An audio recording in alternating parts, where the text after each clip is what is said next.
vision changed. Maisha yake Petro na maono aliyokuwa nayo yakabadilika.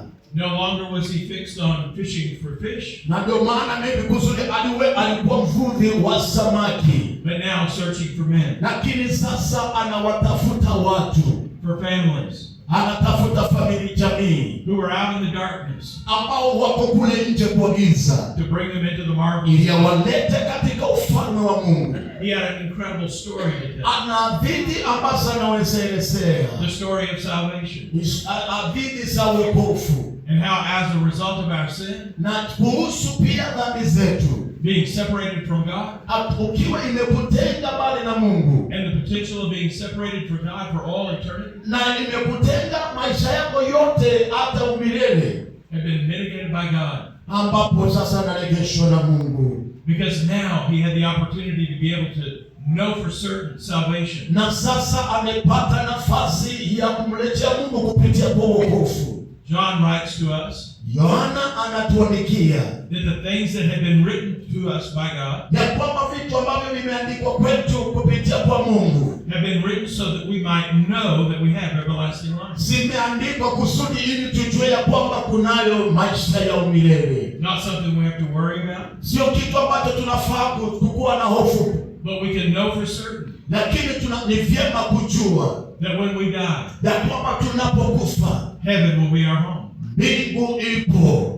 That salvation Kunayo baada ya kifo, kuna wokovu kabla ya kifo. did not come to us as a result of our good work, Hakuja kwetu kwa sababu ya matendo yetu mema, but it came to us by grace. ila alikuja kwetu kupitia kwa neema. That God loved us unconditionally.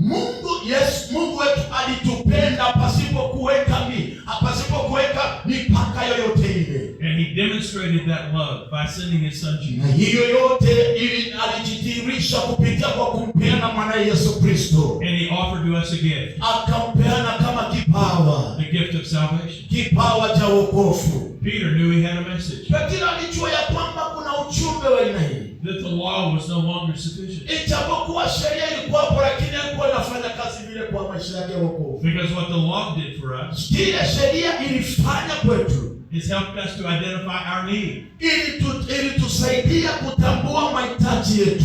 That we were not even capable of keeping the law. Ambapo hata hivyo hatungeweza kuweka ile sheria. That we were condemned. Na hata hivyo tulihukumiwa. Because of the inability we had to follow the rule. Kwa sababu tulikuwa na uwezo ule ambapo pia hatungefuata sheria vizuri, ijapokuwa sheria ilikuwepo. And God gave us the law as a teacher. Naye Mungu akapeana ile Petro kama mwalimu. He also gave us the law as a way of protection. Akapeana ile sheria kwa njia moja ya kutulinda. Helping to teach us the things that are right and the things that are ya wrong. kufundisha walimu wafunze mambo yaliyo sawa katika neno lake Mwenyezi Mungu. But we always came up empty.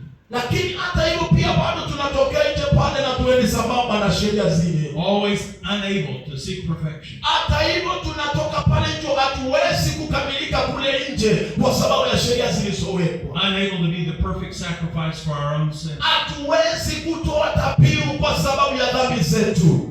And God sent his son.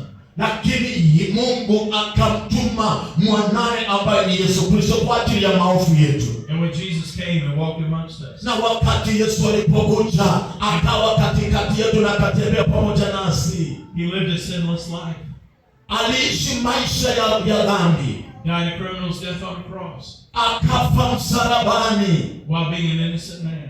yeye akiwa mtu mtakatifu, lakini akafa ni kwa sababu ya dhambi ambazo hakuzifanya. And was placed in a borrowed tomb. Akawekwa kwenye kaburi, Just as the prophet said he would be. kama vile nabii alivyosema atafufuka tena. And 3 days later, Na siku ya tatu baadaye he arose. akafufuka mwana wa Mungu. And he lives today. Yuaishi hata milele.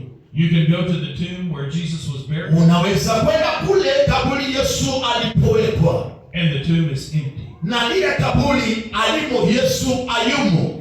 I've been to Israel many times. Amekuwa pale mara mingi. And to Jerusalem. Na hata Yerusalemu. And to the place where he was buried. Hata mahali alikozikwa Yesu mwana wa Mungu. I myself have looked in that tomb. Yeye amekuwa kwenye kaburi ile ndani. And it is just as empty today as it was 2,000 years ago. Lile kaburi Yesu ayumo liko vile miaka 2,000 inavyonena. Kwa hakika mwana wa Mungu ambaye Yesu Kristo ayumo. And I testify to you today. Na leo ninatoa ushuhuda kwako. It is empty because he is alive. Halina mtu Yesu ayumo pale, ni kwa sababu Yesu yu hai. And when Peter found the living Christ,